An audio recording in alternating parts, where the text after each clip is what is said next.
Required minimum distributions, often referred to as RMDs, are amounts that U.S. tax law requires one to withdraw annually from traditional IRAs and employer-sponsored retirement plans. On June 23, 2020, the IRS announced changes to required minimum distribution rules that benefits retirees who have taken out RMDs in the year of 2020.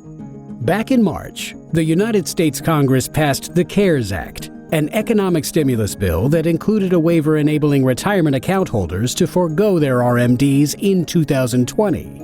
The CARES Act also included a provision allowing account holders who have already taken out an RMD to roll those funds back into a qualified retirement account within a 60-day rollover period.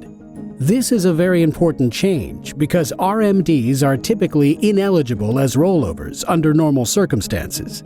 With the June 2020 update, the deadline for RMD rollovers has been extended to August 31, 2020. As a result, any RMD taken from January 1st to August 31st, 2020 can be put back into a retirement account by the new deadline. A Roth IRA, one option for allocating the amount of money you took out as an RMD back into a retirement account. The attractiveness of this option depends on your financial situation.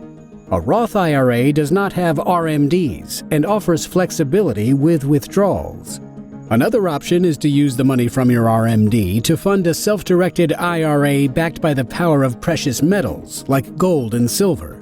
Precious metals can help protect wealth from a weakening dollar and the far-reaching consequences of inflation. Call U.S. Money Reserve today to learn more about how you can roll back your RMD to purchase precious metals for your retirement account. And click the link in the description to download your free Precious Metals IRA Information Kit, which will provide you with important information you should know about diversifying your portfolio.